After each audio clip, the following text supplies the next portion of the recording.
Next, from the Union League Club of Chicago, Senator Kent Conrad of North Dakota, who's leaving Congress after serving for years as the chairman of the Senate Budget Committee, talks about the influence of political pressures on the budget process and of the need for both parties to quickly face up to the nation's growing debt. Senator Conrad spoke to the annual conference of the Theodore Roosevelt Association.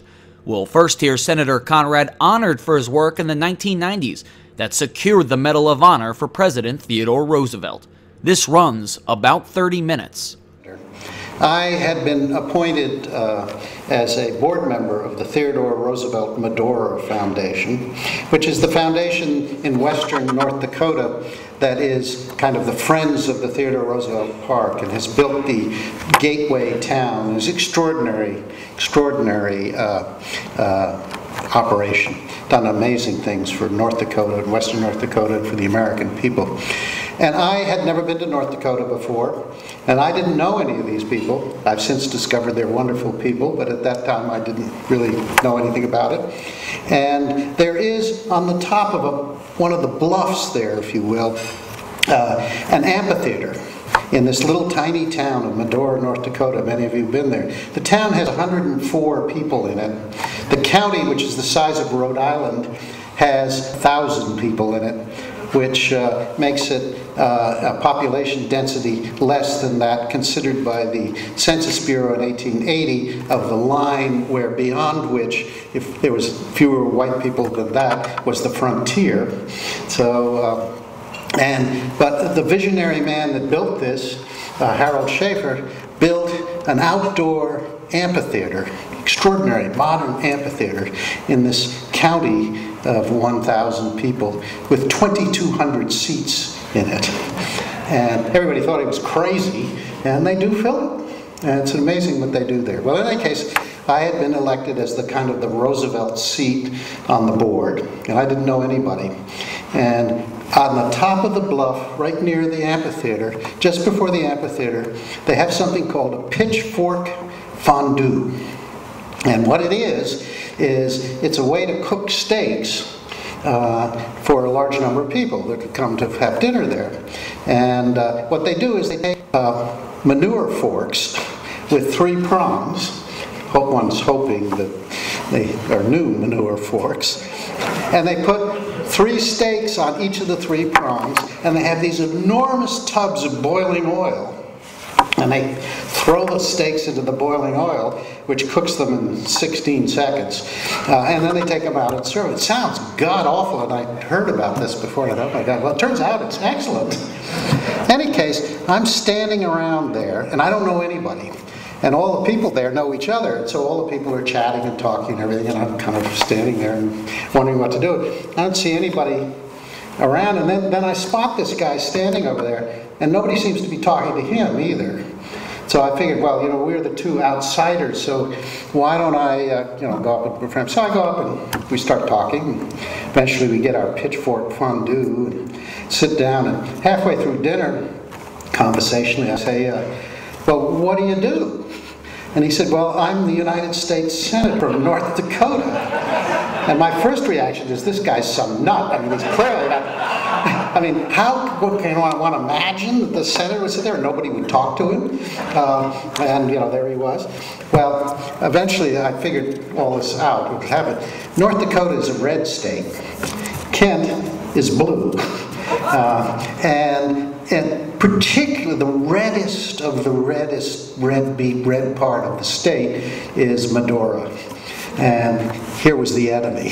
So we became friends after that. And I have followed occasionally, had good times with Ken. We will have a little video in a minute which will tell you about his career, so I won't say anything about that. I will say, however, that, and there's some of this in the video, he's been an extraordinary friend to the memory of Theodore Roosevelt and to this association and to me personally. And I called up Ken and said, can you help with this? And he said, sure, come over tomorrow morning at 9 o'clock or 8 o'clock or whatever it was. And I got over there. And he said, just follow me around. Just, wherever I go, follow me around. It quickly became clear how it worked. What he did was, we'd walk around and he would spy some senator, wherever we were, and accost him and say, "Oh, I want you to meet Tweed Roosevelt." And Tweed Roosevelt is the great-grandson of Theodore Roosevelt. And when this happens to me a lot. When I get introduced that way, generally what happens is people start telling me stories about TR. As if I don't know anything about TR. And it's true all the time. I get this all the time. They say, you just have to patiently nod. And they tell you stories. And it turned out senators are no different. And so he would introduce me to one or another senator, and the senator would start in telling stories. But being senators, they have to go overboard with it. And so they'd start saying, Theodore Roosevelt, and how wonderful he was, and he was one of our great presidents, I think he's the great, and they get worked up about complimenting TR in front of me. And then Kent would spring the trap. And he'd say, "Oh, by the way, the reason Tweed's here is we want your vote for TR for Medal of Honor." And they couldn't say no. And one I will never forget, it came that time when I had to go to the John. And Kent and I trooped into the men's room, and next to me is Senator, I can't even remember who the senator was, and he doesn't even there. So we're all facing the wall. And the senator's carrying on. I don't know where he's getting sprayed here. He's carrying on about how terrific TR was. And the trap was sprung. It was an extraordinary show, and I'm fascinated, but it was also fascinating to see how much Senator Conrad was respected by his colleagues. And I had clearly made the right choice. And of course the whole thing went through, much to our surprise. So please, for that and many other things, please come up.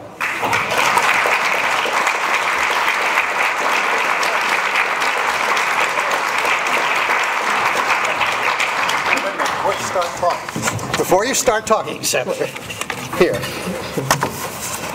is somehow. Wow, that's wonderful. Thank you. Our Medal of Honor. Never deserved more.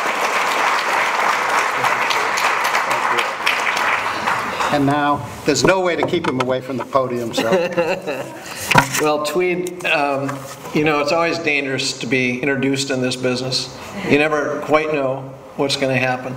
And you certainly know if Tweed is going to introduce you. But I am delighted. I am especially pleased by this award. It means a great deal to me. I've always thought Theodore Roosevelt really set the standard in many ways for what you hope to have in a president. Somebody who is bold and brave and not afraid to put country above party. Thank you, Theodore Roosevelt. Theodore Roosevelt had a very special place in North Dakota history. And every school child that is raised in North Dakota is taught about the special relationship that Theodore Roosevelt had with North Dakota. It is, I think, sometimes difficult to describe the feeling that people have for the land. It's especially hard, I think, for anybody to explain that to people who come from more urban settings, like my wife, Lucy, who is with me tonight, who grew up in New York, as did Theodore Roosevelt. Lucy was in the Navy 4 years, and proudly so. So I want to make sure I introduce my wife, Lucy.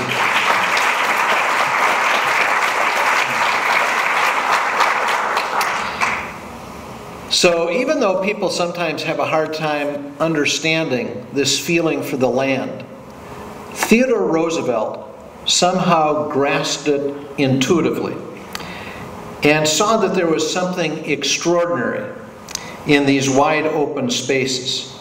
He instinctively understood the extraordinary beauty of North Dakota, that unbridled beauty, that roughness of North Dakota.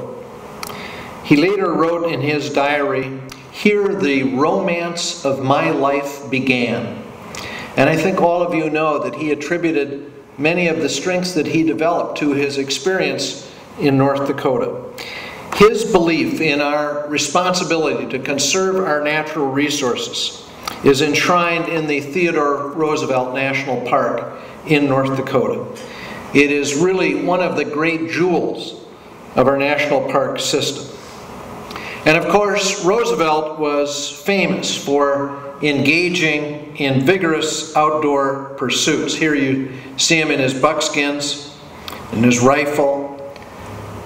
He remarked, "I should say this free, open-air life without any worry was perfection." And you know, you can just hear it. I hear it when I hear Tweed speak. That enthusiasm, that great enthusiasm, because Theodore Roosevelt had that, and he had it for North Dakota. He was really part of the inspiration for legislation that I introduced called the Open Fields legislation that provides incentives for farmers and ranchers to open up their places for people who want to hunt, who want to fish, maybe just want to take a hike or watch birds. And that legislation was passed in 2008, became the law of the land, and really TR is the inspiration for it.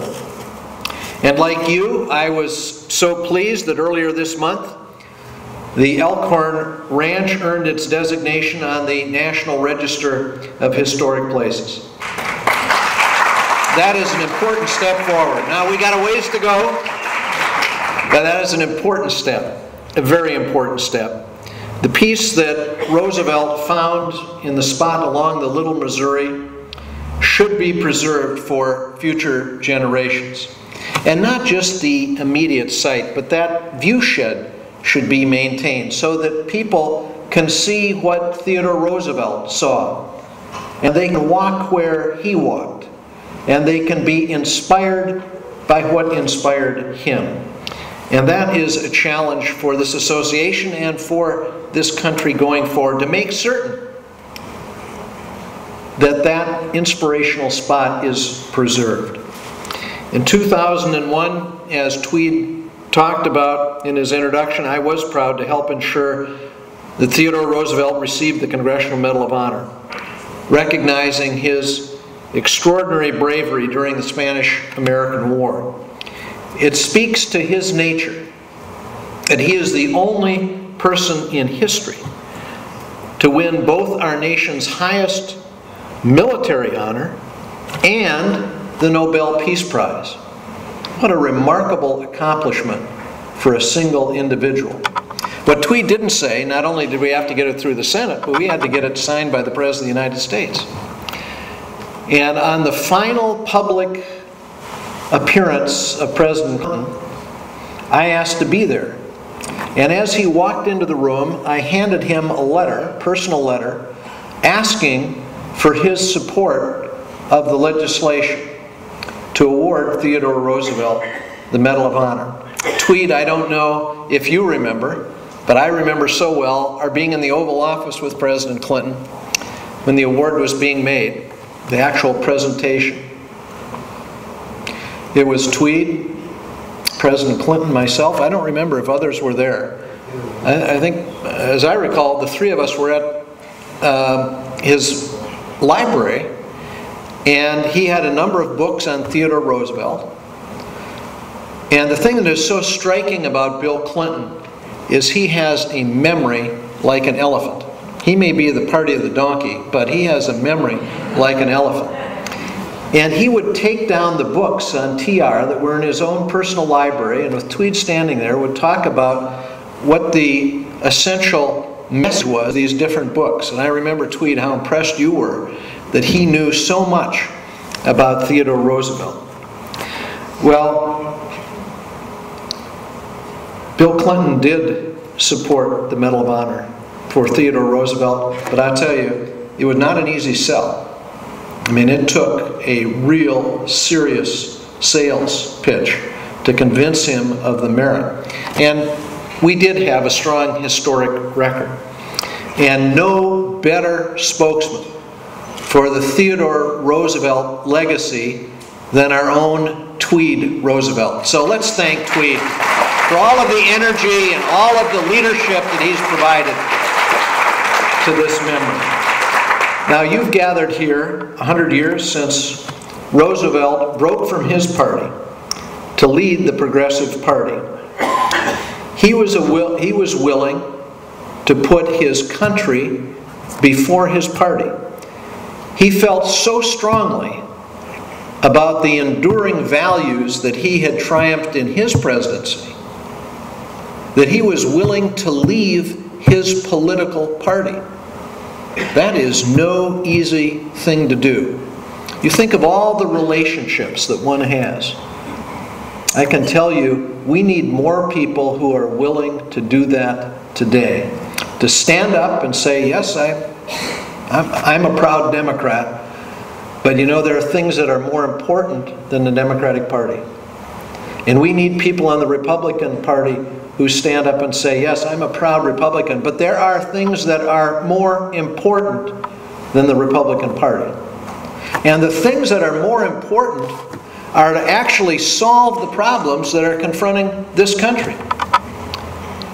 You know, when the special committee was chosen the final special committee to deal with the deficit and debt, I was not chosen, even though I'm chairman of the budget committee. It's quite a curious thing. And the next morning, I was in the Senate gym, and one of the Senate leaders was there, and he said, you know, Kent, you were probably wondering why you weren't chosen.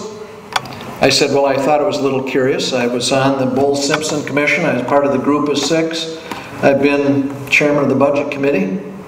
This is the budget problem. A little odd that I wouldn't be on the committee. He said, you know, your problem is you're too solutions-oriented. He said, you've never understood that this is political theater. And I said, actually, I broke out laughing. I said, you know, if this is political theater, it's not very good theater. I don't know if anybody is going to want to come to the second act. And I said, as for being too solutions-oriented, you know, excuse me, I thought that's why we were sent here. I've been here, at that point, 25 years. I've always been under the impression that we were sent here to solve problems. He said, well, we are, but this is all about theater. Well, you know, theater is not solving the problem. Here we are with, I think, the greatest domestic threat, which is the debt threat looming over us. And it is critically important that we take it on. In recent years, we've borrowed as much as 40 cents of every dollar that we've spent. I'm pleased to report to you that this year, we've got that down to 31 cents of every dollar is being borrowed. But you think about that. We are borrowing 31 cents of every dollar that we spend. That's an unsustainable circumstance. And the reality is, we go to the next slide, we face both a spending problem and a revenue problem. You can see the red line here is the spending going all the way back to 1950. The green line is the revenue. And I think you can see quite readily here, we're at or near a 60-year high on spending. Now we've come off the last year or so, we've come off the 60-year high. But on the revenue side, we're close to a 60-year low. Now, some of my friends say we just have a spending problem. I think they've got it half right. We've got a spending problem and we've got a revenue problem. And if we don't deal with both, we're not going to solve the problem. 5 years ago, Senator Gregg, who was kind to be in that video, was the Republican ranking member of the Budget Committee, and he and I were convinced then that we were headed over the cliff. And so we proposed the notion of a commission.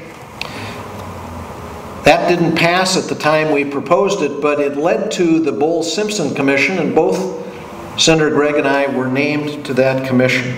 After 10 months of meetings, the Moment of Truth report was unveiled. Now that fiscal commission plan was perfect, but it did head us in the right direction. We cut spending, we raised revenue, we took on the entitlements, And we took on every sacred cow that is part of the federal budget. And so as a result, I mean, it's not terribly popular, but it is the kind of thing we're going to have to do if we're going to get America back on course. In total, the Fiscal Commission plan would reduce the debt by about $4 trillion over 10 years. Instead of heading, let's go to the next slide if we can, instead of heading for a debt outlook like this one, because that's the path we're on, the red line, that's where we're headed if we don't do something. We're headed for a debt by 2040 that will be over 200% of our GDP. The Fiscal Commission is the green path to stabilize the debt and then to begin to bring it down quite dramatically over time to 30% of GDP. A very dramatic difference that will make a dramatic difference to the strength of our country. I will never forget, the night before the vote, Senator Dick Durbin of Illinois called me. He said, "What are you going to do?" I said, "I've just called a meeting of my Budget Committee staff, and I asked them for their recommendations. I asked each one, how would you vote?" They unanimously recommended that I vote no. And I told Senator Durbin what I told them. The only thing worse than being for this is being against it. Because there are things here I don't like. Some things here I hate. I hate even more that we are paralyzed and unable to take on these problems that are so clear. And so all of us are going to have to swallow and do some things we would prefer not to do if we're going to solve this problem. Senator Durbin told me, you know, Senator Durbin's one of the leading liberals in the Senate. Senator Coburn of Oklahoma, one of the leading conservatives. Both of them made the same judgment that I made.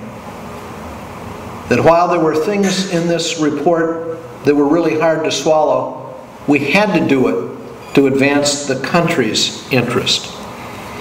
And here we are, now 2 months away from the so-called fiscal cliff.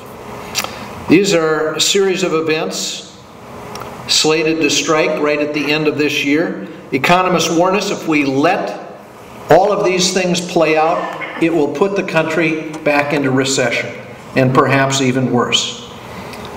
These are the elements of the so-called fiscal cliff. $1.2 trillion sequester, which is just a fancy word for across-the-board spending cuts in domestic programs, including defense. All of the Bush-era tax cuts expire at the end of this year. The alternative minimum tax, which will affect 30 million people this next year if something is not done, costs $700 billion just to fix that matter. A slew of tax credits and deductions are about to expire, including the very important research tax credit. The doc fix has to be put in place, otherwise doctors who treat Medicare patients are going to face a 28% cut. The payroll tax cut expires, the unemployment insurance extension expires, and the debt ceiling. The debt ceiling will have to be extended, or America will renege on its debt obligations, something that is unthinkable. If we would ever renege on our debt obligations, the consequences to our country would be extraordinarily serious. So this is a defining moment, and it's coming soon. I've just come from a 2.5-day retreat at Mount Vernon with the so-called Group of 8, 4 Democrats, 4 Republicans, who are trying to put together a comprehensive bipartisan plan. And near as I can tell, we are the only ones trying to put together a plan. And the basic elements of our plan is a framework agreement that could be put in place right after the election that would identify $4 trillion of savings in the federal budget, that would put in place a down payment that would take effect immediately for perhaps $400 billion, and then give the various committees of jurisdiction guideposts on how much money they should raise, how much money they should cut, and to tell them they need to do it within 6 or 7 months. And if they fail to do it, to put in place an automatic trigger mechanism that would accrue those savings if they fail, they're charged to do so. Those are the basic elements that we are about to lay before our colleagues.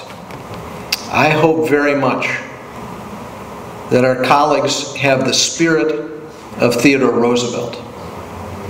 That spirit of boldness and bravery and that willingness to put country above party.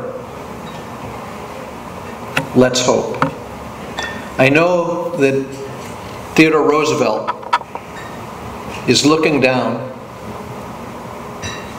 I know what he would do, and I know what we must do. Thank you very much for this extraordinary honor.